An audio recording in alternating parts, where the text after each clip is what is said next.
हाँ तो फ्रेंड्स कहते हैं कि कैलेंडर तारीख बदलता है और एक तारीख ऐसा आता है जब कैलेंडर को बदलना पड़ता है। इसलिए जीवन में सब्र रखिए, वक्त ज़रूर बदलेगा। चलिए इसी मोटिवेशन के साथ हम लोग क्लास आगे स्टार्ट करते हैं। आइए, आपका स्वागत है फोकस ऑन करियर क्लासेस में। सब दिन की तरह आज भी हम लोग मैथ का सेट नंबर 13 देखेंगे, जिसका क्वेश्चन का PDF डिस्क्रिप्शन बॉक्स में एक लिंक दिया हुआ है, वहाँ से आप प्राप्त कर सकते हैं। ऑल्सो टेलीग्राम चैनल पे जाकर के सर्च कर सकते हैं फोकस ऑन करियर क्लासेस, वहाँ से भी हमारा चैनल मिल जाएगा, जिसको आप ज्वाइन कर लेंगे, वहाँ सभी सेट मिल जाएंगे। ठीक है, चलिए आज हम लोग स्टार्ट करते हैं आज का पहला क्वेश्चन।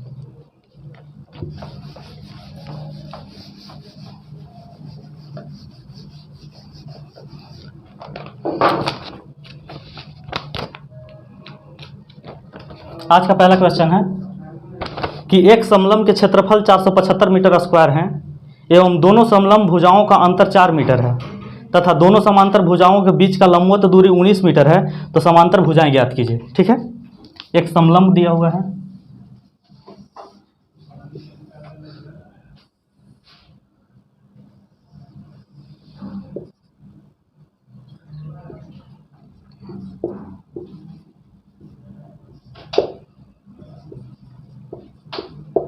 देखिए ये जो समलंब है इसका एरिया जो दिया हुआ है हमारा 475 मीटर स्क्वायर दिया हुआ है। ठीक है, और जो बोल रहा है कि इनके जो समांतर भुजाएं हैं, ये दोनों का जो अंतर दिया हुआ है 4 मीटर का है। तो अगर इसको x मान लेंगे तो इसको क्या मान लेंगे, x - 4 मान लेंगे, दोनों का 4 मीटर का डिस्टेंस हो जाएगा। और ये बोल रहा है कि इनका जो हाइट है, जो ये दोनों समांतर भुजाओं का बीच का जो इन लोग का दूरी है, ये क्या है, 19 मीटर है।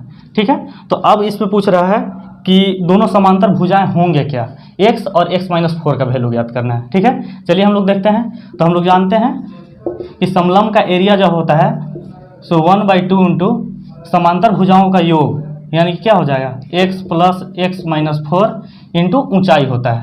तो ऊंचाई में क्या हो जाएगा, 19 मीटर हो जाएगा।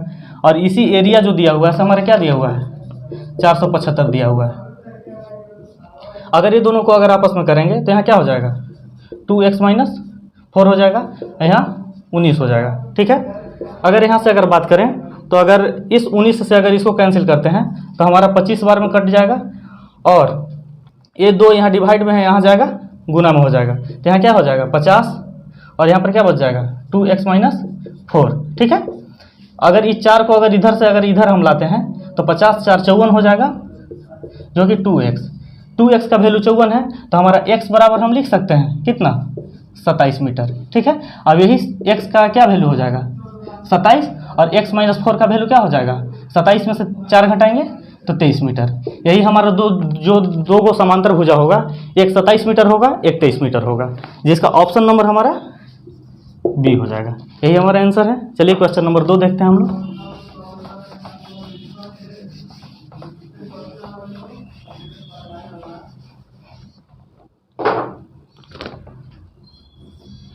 क्वेश्चन नंबर 2 बोल रहा है कि 2 स्टेशन के बीच की दूरी 380 किलोमीटर है। इन स्टेशनों के समांतर पटरियों के एक साथ एक दूसरे को पार करने के लिए 2 ट्रेन चलती है। ठीक है, उनमें से एक की गति दूसरे से 7 किलोमीटर पर घंटा अधिक है। यदि शुरुआत में 2 घंटा बाद दोनों ट्रेन के बीच की दूरी 126 किलोमीटर है तो प्रत्येक की गति क्या होगा। ठीक है, मान लीजिए कि कोई ए स्टेशन है, ए और बी कोई स्टेशन है, ये दोनों बीच का दूरी जो है से दिया हुआ है 380 मीटर दिया हुआ है। ठीक है, अगर ये बोला जा रहा है कि अगर b का स्पीड x है तो इससे a का स्पीड जो है से 7 अधिक है, इसको हम लिख सकते हैं x + 7 किलोमीटर पर घंटा, और इसको x किलोमीटर पर घंटा लिख सकते हैं। अब बोल रहा है कि दोनों एक दूसरे की तरफ से आते हैं, a इधर जाता है और b है से इधर आता है। 2 घंटा जब इन लोग चलते हैं तो इन लोग का मान लीजिए कि a यहाँ आता है और मान लीजिए कि b है से यहाँ आता है। ठीक है, तो इन लोग का जो बीच का डिस्टेंस बच जाता है 126 किलोमीटर बच जाता है। ठीक है, तो बताना है कि a का स्पीड क्या होगा और b का क्या स्पीड होगा। तो हम यहाँ से क्या लिख सकते हैं, यानी कि अगर इन लोग दोनों एक दूसरे की तरफ आ रहे हैं तो इन लोग का कोरिलेटिव स्पीड जो हो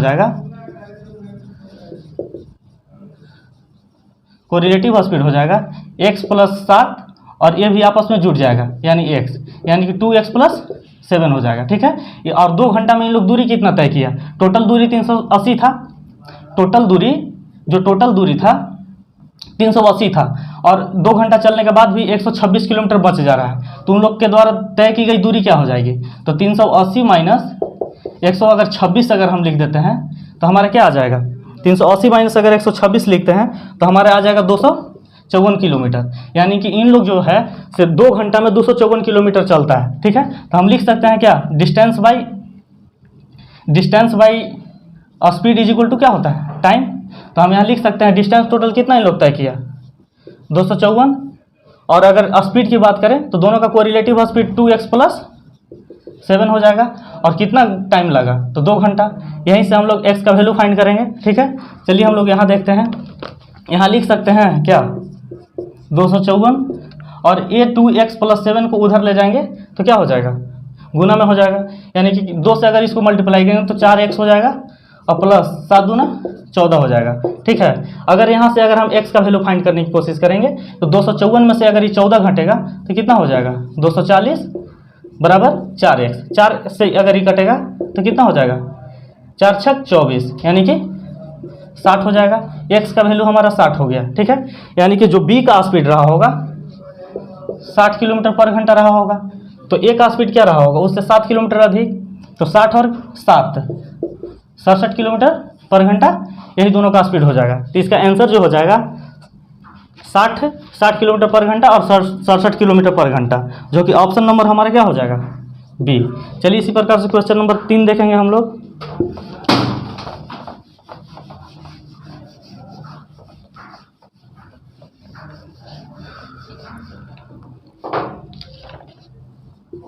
क्वेश्चन नंबर 3 बोल रहा है कि समांतर चतुर्भुज का तल इसकी ऊंचाई का 3 गुना है।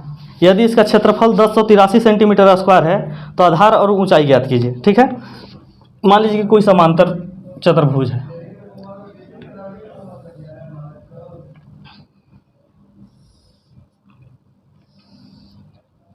समांतर चतुर्भुज है, इसको हम ऊंचाई बोल देंगे हाइट, इसको बोल देते हैं ABC और D बोल देते हैं।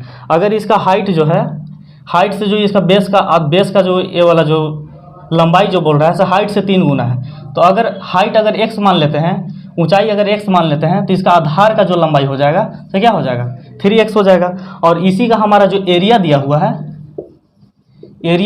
है, क्षेत्रफल जो दिया हुआ है वो कितना है, 1083 दिया हुआ है। तो हम चूंकि जानते हैं कि समांतर चतुर्भुज का क्षेत्रफल जो होता है तो क्या होता है, ऊंचाई गुना लंबाई हम लिख सकते हैं। तो लिख सकते हैं हाँ, 3x × x = 1083, और इसी को आपस में मल्टीप्लाई करेंगे तो 3x और x को मल्टीप्लाई करेंगे तो 3x² हो जाएगा, 1083, ठीक है। तो अगर 3 से अगर इसको अगर कट करें तो हमारा क्या हो जाएगा, x² बराबर 361 हो जाएगा, ठीक है।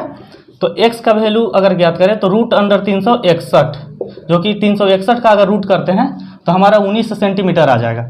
यानी कि ये जो हाइट रहा होगा सो 19 सेंटीमीटर रहा होगा, और जो इसका लंबाई जो रहा होगा तो 19 दिया कितना हो जाएगा, 3 गुना 19 = 57 सेंटीमीटर क्या हो जाएगा, यही आंसर हो जाएगा। तो इसका पूछ रहा था कि ऊंचाई और लंबाई क्या हो जाएगा, आधार क्या हो जाएगा, ठीक है। तो इसका आंसर हो जाएगा 19 और 57, जो कि ऑप्शन नंबर हमारा क्या है, सी। चलिए इसी प्रकार से क्वेश्चन नंबर 4 देखेंगे।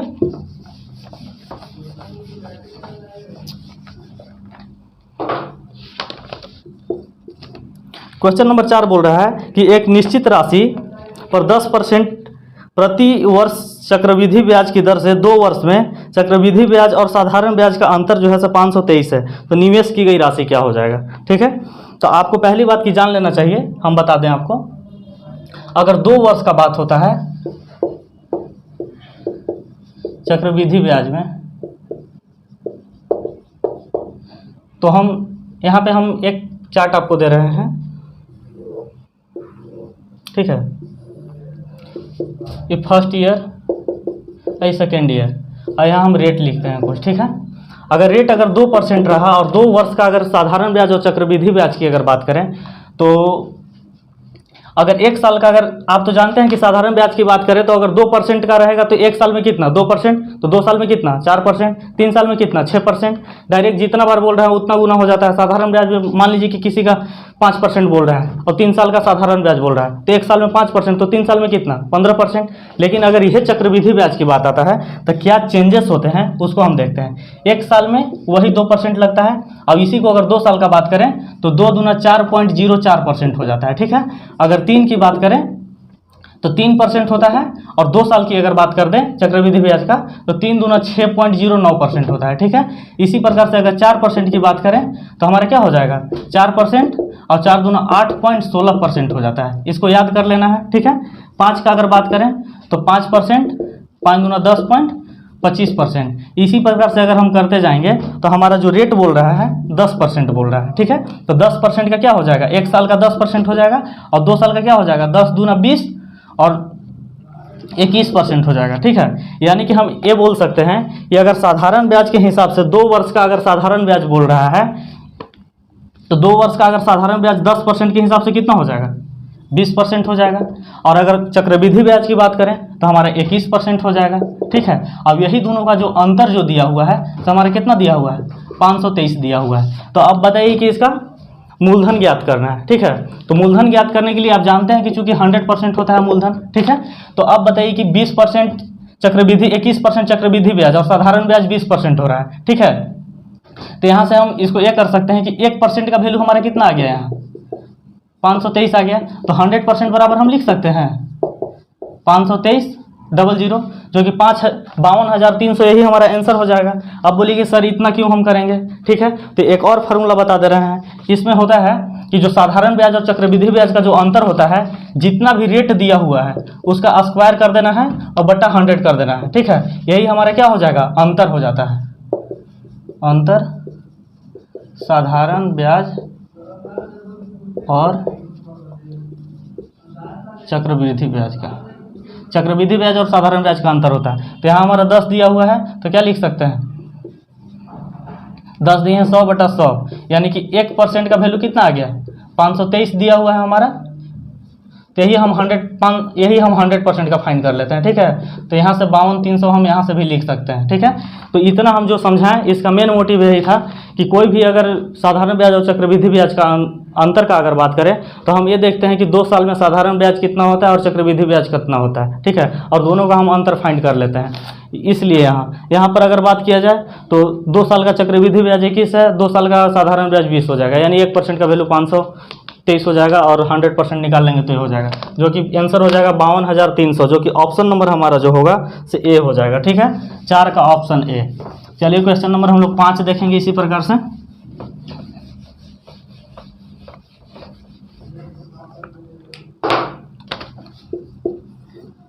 क्वेश्चन नंबर 5 देखिए।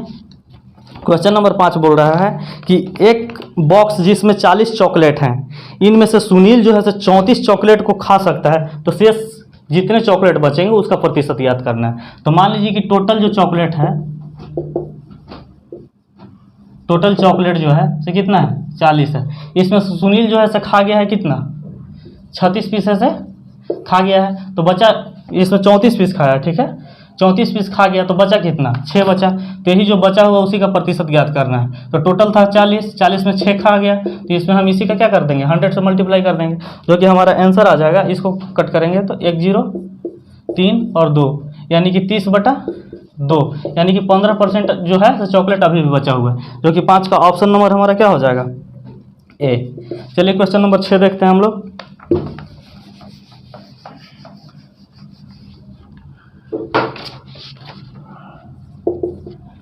क्वेश्चन नंबर 6 बोल रहा है कि 27 मीटर पर सेकंड की गति से चलने वाली एक ट्रेन एक संकेत बोर्ड को पार करने में केवल 8 सेकंड लगाती है, तो ट्रेन की लंबाई क्या होगा, ठीक है। स्पीड दिया हुआ है 27 मीटर पर सेकंड, और जो टाइम दिया हुआ है एक बोर्ड को पार करने में वो 8 सेकंड दिया हुआ है। तो हम इसका ट्रेन का लेंथ निकाल लेंगे, ट्रेन लेंथ निकाल लेंगे तो क्या हो जाएगा, दोनों को आपस में गुना कर देंगे, 27 गुना 8 कर देंगे, जो कि क्या हो जाएगा 216 मीटर। हमारा यही आंसर हो जाएगा, जो कि 6 का ऑप्शन नंबर सी हो जाएगा। चलिए क्वेश्चन नंबर 7 देखते हैं हम लोग।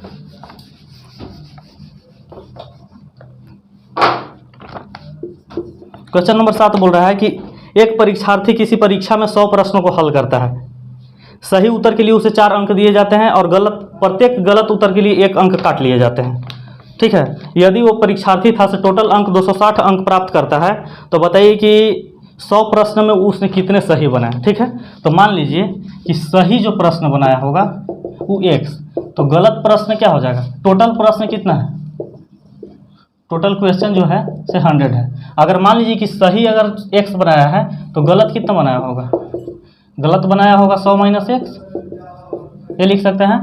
एक प्रश्न पे कितना उसको दिया जाता है, 4 अंक, तो हम इसको 4x लिख देंगे, प्लस गलत अंक के लिए कितना दिया जाता है, तो 100x - 1 गलत पे -1 अंक काट लिया जाता है। अब इसी का वैल्यू जो दिया हुआ कितना है, 260 है, तो x का वैल्यू फाइंड कर लेंगे। ठीक है, 4x प्लस यहाँ से लिख सकते हैं 100 में अगर -1 से करेंगे तो -100 हो जाएगा, और minus minus plus x is equal to कितना, 260। हम यहाँ से लिख सकते हैं 4x और 1 5x बराबर 100, इधर माइनस में इधर जाएगा प्लस में, यानी कि 360। और यहाँ अगर x बराबर करें तो 360/5 करेंगे, जो कि कितना हो जाएगा हमारा, x का वैल्यू 72 हो जाएगा। यानी कि उसने 72 क्वेश्चन है से सही बनाया और गलत क्वेश्चन जो हो जाएगा से कितना हो जाएगा, 28 क्वेश्चन जो है से गलत बनाया। ठीक है, तो सही क्वेश्चन का आंसर पूछ रहा था, तो सही कितना बनाया होगा, तो ऑप्शन नंबर बी हो जाएगा। ठीक है, जो कि 72 हमारा आंसर हो जाएगा। चलिए क्वेश्चन नंबर 8 देखते हैं।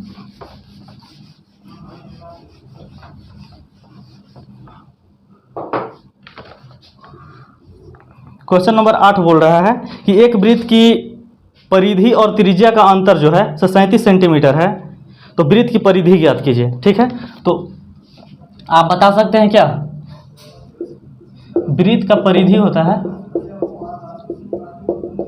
2πr होता है, और अगर इसका त्रिज्या अगर मान लें r, तो इन्हीं दोनों का जो अंतर दिया हुआ है 37 है। इसको लिख सकते हैं 2πr minus r is equal to कितना, 37। ठीक है, तो यहाँ से हम लिख सकते हैं r कॉमन अगर ले लेते हैं तो 2π, पाई के जगह पर कितना 22/7, माइनस r अगर कॉमन ले लिया है तो 1 हो जाएगा, और यहाँ कितना हो जाएगा 37। चलिए r यहाँ पे रखते हैं, अगर 22 दूना 44, अगर 7 एलसीएम ले लें तो 44 में से अगर 7 घटा दें तो यहाँ कितना हो जाएगा 37।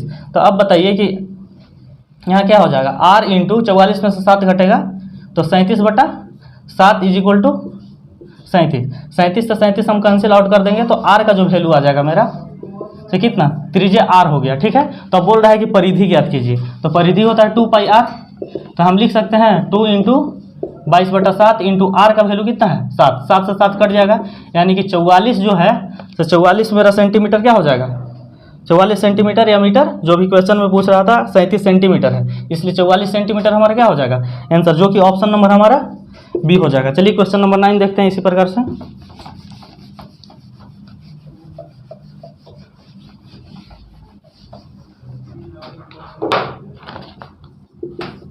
क्वेश्चन नंबर 9 बोल रहा है कि एक व्यापारी ने 3/4 वस्तु पर 20% का लाभ तथा शेष पर क्रय मूल्य पे बेच देता है। ठीक है, तो उससे पूरे सौदे में कितना लाभ हुआ। ठीक है, तो एक बात बोलिए, हम टोटल जो वस्तु है, टोटल वस्तु उसको हम 40 मान लेते हैं। ठीक है, या 40 रुपये में खरीदता है। 3/4 वस्तु को वो जो बेचा है तो 20% लाभ पर बेचा है। तो अगर इसका 3/4 अगर निकाल लें, 3/4 अगर 40 का अगर हम निकाल लें तो हमारा कितना आ जाएगा 30, यानी कि 30 को ये कितना, 30 को ये 20% लाभ पर बेचा है, 20% लाभ पर बेचा है, और बाकी जो बच गया यानी कि कितना बच गया 10 बच गया, इसको कॉस्ट प्राइस पे यानी कि क्रय मूल्य पर ही बेच दिया है, क्रय मूल्य पर ही बेचता, क्रय मूल्य पर बेचता है। तो अब बताइए कि पूरे सौदे में उसका लाभ क्या होगा। तो मान लीजिए कि 40 वस्तु को 40 रुपये में खरीदा होगा। ठीक है, एक मान ले रहे हैं। ठीक है, तो 30 वस्तु को अगर 30 रुपये में खरीदा था और 20% लाभ पर बेच दिया, यानी कि कितना, 30 का अगर 10% निकालेंगे 3, यानी 20% कितना 6, यानी कि 30 रुपये का जो खरीदा उसको 36 रुपये में बेच दिया, और 10 जो वस्तु बचा उसको क्रय मूल्य पर यानी कि 10 रुपये में बेचा। ठीक है, तो यानी कि टोटल उसका जो सेलिंग प्राइस हो गया, टोटल जो एसपी हो गया उसका कितना हो गया 46 रुपया, ठीक है। यानी कि जब वस्तु को खरीदा हुआ तो 40 रुपये में खरीदा था और बेच दिया 46 रुपये में, ठीक है। यानी कि ऑल ओवर उसको कितना फ़ायदा हुआ, तो 6 रुपये का फ़ायदा हो गया। यानी कि हमारा कॉस्ट प्राइस लगा था 40, इसी का हम परसेंटेज ज्ञात कर लेंगे तो कितना हो जाएगा, 1 0 से 1 0 3 2, यानी कि 30 बटा क्या हो जाएगा 2, यानी कि इसको ऑल ओवर में 15% का क्या हुआ है, लाभ हुआ है, ठीक है। तो हम जो कि ऑप्शन नंबर हमारा क्या हो जाएगा, क्वेश्चन नंबर 9 का ऑप्शन नंबर सी हो जाएगा। चलिए क्वेश्चन नंबर 10 देखते हैं हम लोग।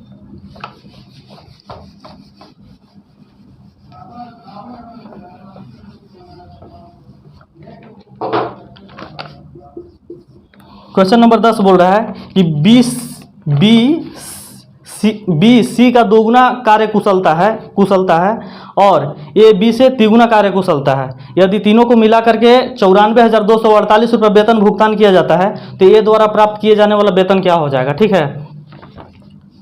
ए बी सी बोल रहा है कि बी जो है से ए से कितना दोगुना है, तो अगर इसको 1 मान ले तो इसको कितना हो जाएगा 2, और बोल रहा है कि ए जो है से बी से 3 गुना है तो इसको 2 है तो इसका क्या हो जाएगा 6। यानी कि इन लोगों का जो कार्य कुशलता है, जो क्षमता है, ठीक है, इसका रेशियो 6:2:1 हो गया, ठीक है। इन लोग को टोटल जो पैसा दिया जाता है वो दिया जाता है 94,248 रुपया दिया जाता है, ठीक है। तीनों को मिला करके 94,248 दिया जाता है। तो अब बताना है कि ए को कितना मिलता है, तो तीनों का अगर ऐड करेंगे तो क्या हो जाएगा 6 2 8 और 1 9, यानी कि 9 का वैल्यू इतना दिया हुआ है तो हमको क्या करना है 6 का वैल्यू निकाल देना है। 3 दूना 6 3 3 9, अगर इसी को अगर हम करेंगे तो अगर 3 से इसको कट करेंगे तो हमारा क्या हो जाएगा 31,416, और 31,416 गुना अगर 2 करते हैं तो हमारा हो जाएगा 62,832 रुपया। यानी कि ए को जो हमारा मिलता है सो 62,832 रुपया मिल जाता है, जो कि ऑप्शन नंबर हमारा क्या हो जाएगा बी। चलिए क्वेश्चन नंबर 11 देखते हैं हम लोग।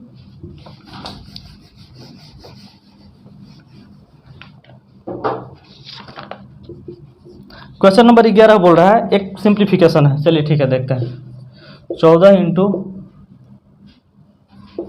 210 डिवाइडेड बाई 15 प्लस 14, ठीक है। और यहाँ जो दिया हुआ है तो 210 डिवाइडेड बाई 14 माइनस 1 दिया हुआ, इसी का वैल्यू फाइंड करना है, ठीक है। तो यहाँ से हम कर सकते हैं कि सबसे पहले डिवाइड का काम करना रहता है, तो 15 से अगर इसको कट करते हैं तो 14 कटेगा, ठीक है। और अगर इसको अगर 14 से अगर इसको कट करेंगे तो 15 होगा, ठीक है। तो हम ये देख सकते हैं कि ऊपर क्या बचा 14 × 14 प्लस 14, और नीचे 15 में से 1 घटा देंगे तो 14 हो जाएगा। ऊपर हम लिख सकते हैं कि 14 14 मल्टीप्लाई में है तो एक 14 को हम कॉमन ले रहे हैं, तो 14 अगर कॉमन लेंगे तो यहाँ पर बचेगा क्या, एक 14 बच जाएगा, और प्लस इस 14 के जगह पर कितना बच जाएगा 1 बच जाएगा, ठीक है। तो हम लिख सकते हैं बट्टा में 14 से 14 कैंसिल आउट हो जाएगा, ठीक है। तो 14 और 1 कितना बच जाएगा 15, यानी कि इसको अगर हम सॉल्व करेंगे तो हमारा 15 आंसर आएगा, जो कि ऑप्शन नंबर हमारा बी हो जाएगा। चलिए क्वेश्चन नंबर 12 देखते हैं हम लोग।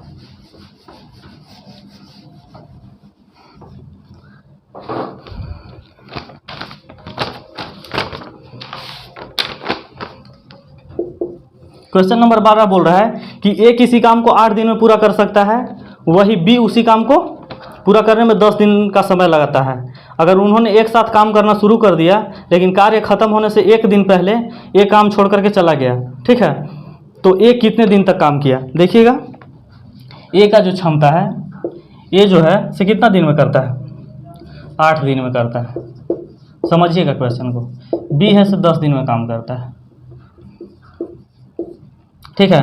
अब एक बात हो सकता है कि देखिए कोई काम है, ठीक है, कोई काम है, कोई काम को इन लोग दोनों मिल करके करना स्टार्ट किया, ए प्लस बी मिल करके करना स्टार्ट कर रहे थे, लेकिन कुछ दिन जाते जाते क्या हुआ कि अंतिम कार्य खत्म होने से 1 दिन पहले क्या हुआ कि ए है से काम छोड़ करके चला गया, ए है से चला गया। तो जब ए काम छोड़ करके चला गया होगा तो लास्ट का एक दिन जो हुआ होगा वो कौन काम किया होगा, लास्ट का 1 दिन जो होगा तो बी किया होगा, सोच सकते हैं। चलिए मान लीजिए कि कोई पूरा काम है, ठीक है, ए और बी मिल करके काम कर रहे थे, लेकिन लास्ट में 1 दिन पहले ए है से काम छोड़ करके चला गया, तो लास्ट वाला जो 1 दिन जो हुआ होगा वो कौन काम किया होगा, बी किया होगा। और लास्ट में जो बी काम किया होगा बी को काम को अगर छोड़ करके बाकी जो काम बचेगा वो कौन किया होगा, ए प्लस बी। तो अगर ए का जो एफिशिएंसी है 10 है, 1 दिन में कितना पूरा काम को 10 दिन में कर सकता है, तो एक दिन में क्या हो जाएगा, 1/10 काम जो है से क्या है, बी है से लास्ट में डन कर दिया। यानी कि 1/10 काम को बी है से कर देता है, 1/10 काम को बी है से कर दिया, डन कर दिया, खत्म कर दिया। तो ए और बी मिल करके जो काम किए होंगे से पूरा काम में से 1/10 घटा देंगे, यानी कि 9/10 जो काम बचेगा वो ए और बी मिल करके किए होंगे। ठीक है, तो अब हम ये कह सकते हैं कि ए और बी किसी काम को कितना दिन में कर सकते हैं, ए और बी मिलकर के काम को कितना दिन में करेंगे, ए है से 8 दिन में, बी है से 10 दिन में। तो लिख सकते हैं 8 × 10/18, यानी कि 5 और 9, यानी कि 40/9 दिन में। यानी कि ए और बी जब काम को पूरा काम को करते हैं तो 40/9 दिन लगाते हैं, लेकिन काम बचा कितना है, 9/10 ही काम बचा है। तो हम एक काम को पूरा करने में कितना 40/9 दिन लगा रहे थे, तो 9/10 काम को करने में कितना लगाएंगे, 9/10 इंटू 40/9, 9 से 9 कैंसिल हो जाएगा, यानी कि ए और बी जो है, ए और बी हैं से 4 आया, यानी कि ए और जो बी है से 4 दिन मिल करके यहाँ पे काम किए हैं, और अंतिम का जो लास्ट दिन है से बी है से 1 दिन किया है। तो क्वेश्चन में पूछ रहा है कि ए है से कितना दिन काम किया, तो ए यहाँ से लेकर के यहाँ तक क्या नहीं कितना 4 दिन, जो कि हमारा यही आंसर हो जाएगा, जो कि ऑप्शन नंबर हमारा क्या हो जाएगा, बी। ठीक है, इतना डिस्टेंस समझाने का बस मतलब ये है कि आपका बेसिक्स कंप्लीट हो जाए। अगर इसी को अगर 2-4 बार आप अगर बना लेते हैं तो एग्जाम में किसी प्रकार का कोई प्रॉब्लम नहीं होगा, इसलिए समझा रहे हैं इतना।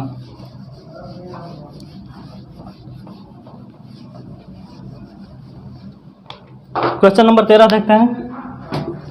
क्वेश्चन नंबर 13 बोल रहा है कि विजय ने 4,350 निवेश किए और 2 वर्षों के बाद 5,220 रुपये का राशि प्राप्त करता है। यदि उसके द्वारा साधारण ब्याज पर निवेश किया है तो ब्याज दर क्या हो जाएगा। ठीक है, तो मान लीजिए कि 2 वर्ष का अगर लाभ ज्ञात करें तो इस कितना 4350 रुपये खर्च किया था, यानी प्रिंसिपल जो था 4350 रुपया था, और 2 वर्ष में जब उसने कुल राशि प्राप्त किया कितना कब प्राप्त किया, 5220 रुपये प्राप्त किया। तो अब बताइए कि 5220 रुपया टोटल राशि कमाया, उसमें से अगर हम 4300 अगर 50 निकाल देते हैं तो हमारा 2 साल का इसका लाभ आ जाएगा। तो 2 साल का ये दोनों को जब हम घटाएंगे तो हमारा कितना आ जाएगा, 2 वर्ष का लाभ। चलिए हम लोग घटाते हैं। ठीक है, क्वेश्चन नंबर 13 है, घटाते हैं इसको, तो इसको घटाएंगे तो कितना आ जाएगा, 870 आ जाएगा। ठीक है, 870 आ जाएगा। तो यही जो है इसी का हमको रेट ज्ञात करना है। तो इसका प्रिंसिपल जो कितना था 4350 था, और 2 साल का जो लाभ हुआ से 800 कितना है 70 है। तो इसी का परसेंटेज अगर फाइंड कर लेंगे हम, तो इसको से अगर काटेंगे तो 5 बार में, यानी कि इससे कट जाएगा 20। ठीक है, यानी कि जो रेट आया ये कितना आया 20%, लेकिन ये कितना 1 साल का रेट नहीं है, ये 2 साल का रेट है, क्योंकि 2 साल का लाभ हम निकाले हैं। तो 2 साल में 20%, तो 1 साल में कितना हो जाएगा 10%, यानी आंसर क्या हो जाएगा हमारा 10%, जो कि 13 का ऑप्शन नंबर हमारा क्या हो जाएगा, डी। चलिए क्वेश्चन नंबर 14 देखते हैं।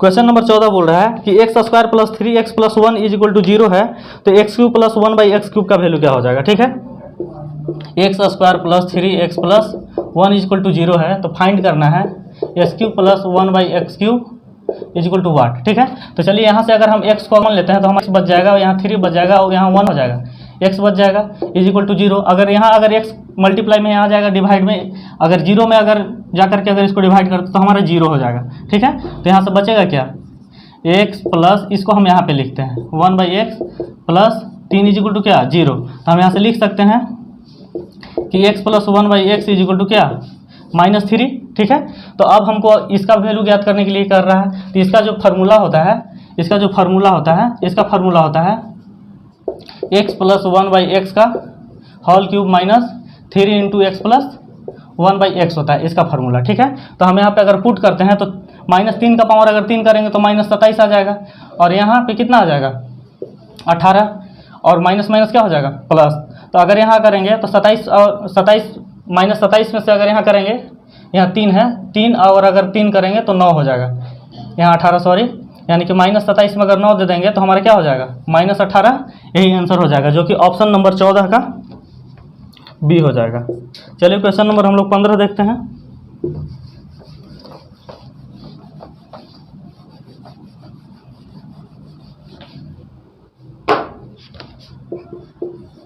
क्वेश्चन नंबर 15 बोल रहा है कि एक दुकानदार को 2 वस्तु को बेचने में 891 रुपया प्रत्येक को बेचने में खर्च होता है, मतलब बेचता है 891 रुपया पर वस्तु को बेचता है। पहली वस्तु पर उसे 10% का लाभ होता है तथा दूसरी वस्तु पर 10% का हानि होता है, तो समग्र हानि या लाभ प्रतिशत ज्ञात कीजिए। ठीक है, इस टाइप का क्वेश्चन जब बोलता है कि मान लीजिए कि एसपी जो है कितना दिया हुआ है, यहाँ पे एसपी दिया हुआ है 891 रुपये। ठीक है, देखिएगा टेक्निकल क्वेश्चन है, ज़्यादा सोल्व करने की ज़रूरत नहीं है, समझना है। यहाँ पे सेलिंग प्राइस जो है 891 रुपया दिया हुआ है, और इसी पर इसको जब बेचता है, एक वस्तु को बेचता है 891 में, ठीक है, और दूसरा वस्तु को बेचता है 891 में, तो एक पर इसको क्या होता है कि 10% का लाभ होता है, और तो दूसरा का पर इसको क्या हो जाता है, 10% का हानि हो जाता है, हानि हो जाता है। तो बोल रहा है कि ऑल ओवर जो होगा, ऑल ओवर इसका लाभ या हानि होगा। तो इस टाइप का क्वेश्चन जब भी हम देखेंगे तो हमको सेलिंग प्राइस से कोई मतलब नहीं होता है, बस यहाँ देखना है कि ये जो एसपी का वैल्यू दिया हुआ है सेलिंग प्राइस का, जो भी कुछ भी बात करे, कोई भी चीज़ को बेचता है तो सेलिंग प्राइस पर बेचता है, तो उसमें ध्यान देना है कि जितना पर वो जितना लाभ होगा उतना ही हानि होगा।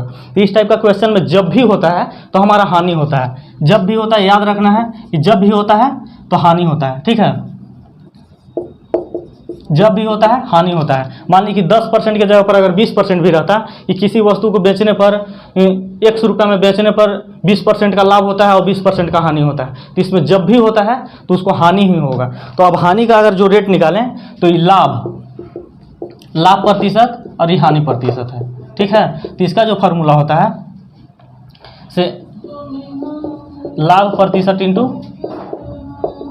हानि प्रतिशत डिवाइडेड बाई 100 कर देंगे। ठीक है, तो 10 गुना 10 बटा 100, यानी कि 1% का क्या हो जाएगा, इसका हानि हो जाएगा। क्या कि इस टाइप का क्वेश्चन में हानि ही होता है। अगर क्वेश्चन रहता है कि मान लीजिए किसी वस्तु को 100 रुपये में बेचा जाता है, प्रत्येक वस्तु को 100 रुपये में बेचा जाता है, एक पर 5% या एक पर 50% का लाभ होता है, दूसरा पर 50% का हानि हो जाता है, तो इसको कुछ नहीं करते हैं, 50 गुना 50 डिवाइडेड बाई 100, यानी कि यहाँ से क्या हो जाएगा, 25% जो आया हमारा 25%, ये हमेशा क्या होगा, हानि होगा। तो इस टाइप का क्वेश्चन को इसी प्रकार से हम लोग बना लेंगे, ज़्यादा वो सेलिंग प्राइस को नहीं देखेंगे। ठीक है, चलिए क्वेश्चन नंबर 16 हम लोग देखेंगे।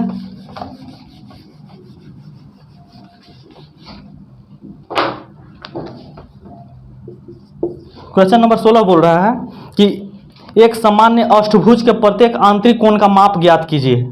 ठीक है, अष्टफुट का, तो अगर अष्टभुज जो है, अष्टभुज का अगर आंतरिक कोण का, कुल आंतरिक कोण का अगर योग की बात करें तो हम लिख सकते हैं बहुभुज का आंतरिक कोण का योग बराबर होता है, एक फार्मूला होता है n-2 इंटू 180 होता है। ठीक है, तो अष्टभुज दिया हुआ है। ठीक है, तो n की जगह पर कितना, 8 - 2 इंटू क्या हो जाएगा, 180 हो जाएगा। ठीक है, तो कितना हो जाएगा, 6 गुना 180 इक्वल कितना, 18×95 18×6 108, यानी कि 1080 जो है अष्टभुज का जितना भी आंतरिक कोण होगा उसका टोटल योग हमारा 1080 होगा। तो अब बताइए कि 8 कोण का 8 बराबर जो दिया हुआ 8 कोण का योग जो है 1080 है, तो एक कोण का हम ज्ञात कर लेंगे, एक कोण का ज्ञात कर लेंगे, तो 1080 डिवाइडेड बाई कितना हो जाएगा, 8 करेंगे, तो 1080 डिवाइडेड बाई 8 करेंगे तो हमारा क्या आ जाएगा, 135 डिग्री हमारा क्या हो जाएगा, आंसर हो जाएगा, जो कि ऑप्शन नंबर 16 का ये हो जाएगा। चलिए क्वेश्चन नंबर 17 देखते हैं।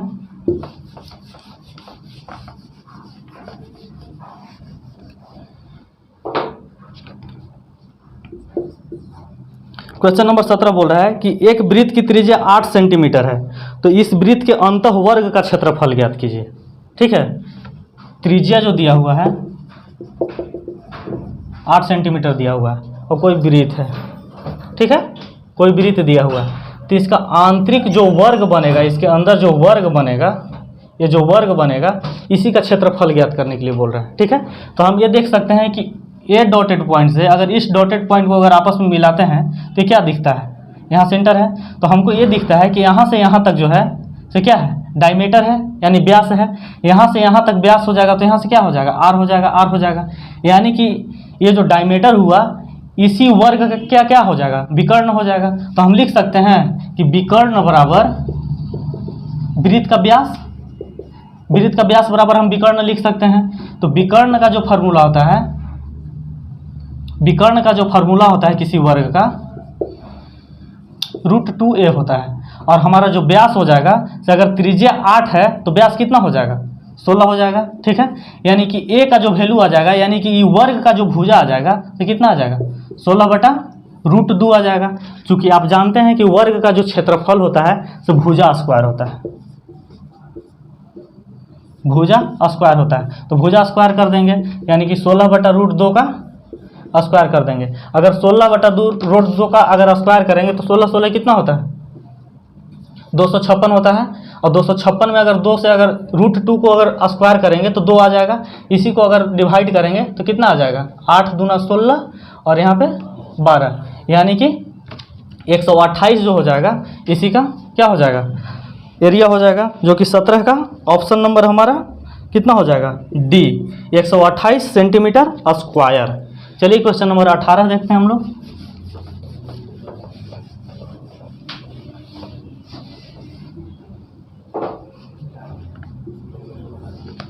क्वेश्चन नंबर 18 बोल रहा है कि अंकगणितीय समांतर श्रेणी का औसत ज्ञात कीजिए, जिसका प्रथम पद 45 है और अंतिम पद 57 है। ठीक है, ए का जो वैल्यू दिया हुआ है, A1 का जो वैल्यू दिया हुआ है 45 है, और अंतिम पद जिसको L बोलते हैं उसका जो दिया हुआ है 57 वैल्यू दिया हुआ है। इसी का औसत निकालना है।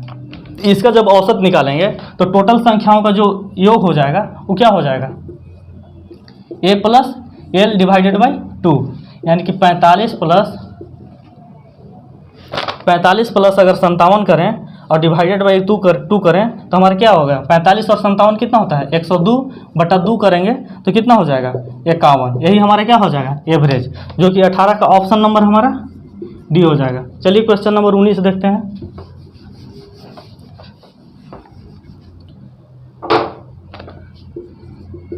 क्वेश्चन नंबर 19 बोल रहा है कि एक पंक्ति में 3 घन एक साथ रख करके बने हुए जो घनाभ होगा उसका कुल क्षेत्रफल और तीनों घन का कुल क्षेत्रफल का अनुपात ज्ञात कीजिए। ठीक है, कोई घन है, घन हम किसको कहते हैं, घन इसको कहते हैं। देखिएगा,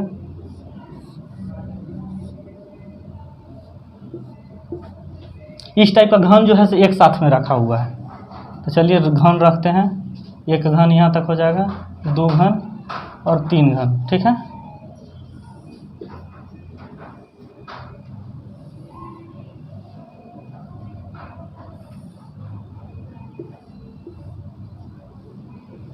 तीन जो घन है उसको आपस में एक जगह रख दिए। तो अब बताइए कि इसमें जो बोल रहा है कि ये जो तीनों घन को मिला करके जो क्षेत्रफल इसका जो होगा उसको ज्ञात करना है। ठीक है, तो घन का अगर एक भुजा को अगर ए हम मानते हैं, अगर घन का एक भुजा को अगर ए हम मानते हैं तो तीन को जब घन एक साथ में रखेंगे तो इसका लंबाई क्या हो जाएगा, ए यानी कि 3a बोल सकते हैं। ठीक है, और यहाँ से यहाँ तक कितना हो जाएगा, ए हो जाएगा, और इसका जो ऊंचाई हो जाएगा वो भी कितना हो जाएगा, ए हो जाएगा। तो घन का कुल क्षेत्रफल, घनाभ का कुल क्षेत्रफल बराबर आप क्या जानते हैं, 2 × LB + BH + HL होता है। ठीक है, तो यहाँ से हम लिख सकते हैं 2 × 3a × a plus a × a और प्लस h जो है a है, अब l कितना है, 3a है। ठीक है, अगर इसको आपस में सबको मल्टीप्लाई करेंगे और जोड़ेंगे तो क्या हो जाएगा, 3a² 6a² और a², यानी कि 7a², यानी कि 7 दूना 14a²। इसका अगर टोटल एरिया की बात करें तो हमारा क्या आ जाएगा, 14a² आ जाएगा। और इसी घन को ऐसा घन अलग अलग अगर 3 जगह रखेंगे, ठीक है, और तीनों का अगर क्षेत्रफल ज्ञात करेंगे तो इस घन का क्षेत्रफल क्या हो जाएगा, इस घन का क्षेत्रफल a³ हो जाएगा। ठीक है, a³ नहीं हो जाएगा, 6a क्या हो जाएगा, 6a² हो जाएगा। ठीक है, 6a² हो जाएगा। तो एक घन का क्षेत्रफल 6a², तो 3 घन का क्षेत्रफल क्या हो जाएगा, 6a² × 3, यानी कि 18a²। तो अब बोल रहा है कि इस घन का जो कुल क्षेत्रफल है, इस घन का कुल क्षेत्रफल है, ये दोनों का अनुपात ज्ञात करने के लिए बोल रहा है। तो हम अनुपात में रेशियो में लिख सकते हैं 14 है ए स्क्वायर बटा 18 ए स्क्वायर से ए स्क्वायर खत्म, और 4 यहाँ 14 को 7 से कैंसिल कर देते हैं, आधा कर देते हैं, और यहाँ पे कितना, यानी कि जो रेशियो हुआ या वही हमारा क्या हो गया 7:9 हो गया, जो कि 19 का ऑप्शन नंबर हमारा क्या हो जाएगा सी। चलिए क्वेश्चन नंबर 20 देखते हैं, आज का अंतिम प्रश्न है।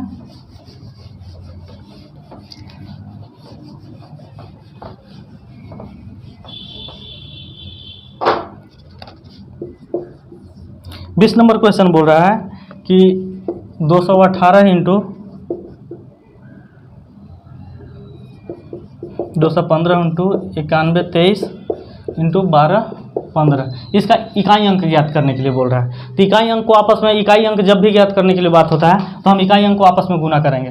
देखिए 8 पचे 40, देखिए यहाँ पे इकाई अंक शुरू में आ गया मेरा कितना 0 आ गया, और 0 में अगर किसी भी संख्या से अगर मल्टीप्लाई करेंगे तो हमारा पहला डिजिट जो आएगा वो हमारा क्या आएगा 0 ही आएगा, इसलिए इसका इकाई अंक जो हो जाएगा, इकाई अंक जो हो जाएगा हमारा क्या हो जाएगा 0, यही ऑप्शन हो जाएगा, यही हमारा आंसर हो जाएगा, जो कि ऑप्शन नंबर क्या हो जाएगा बी। आज का डिस्कशन जो सेट नंबर मैथ का सेट नंबर 13 था उसका डिस्कशन खत्म होता है। चलिए यहीं आज का डिस्कशन समाप्त करते हैं और फिर मिलते हैं हम लोग अगले दिन। चलिए धन्यवाद, थैंक यू।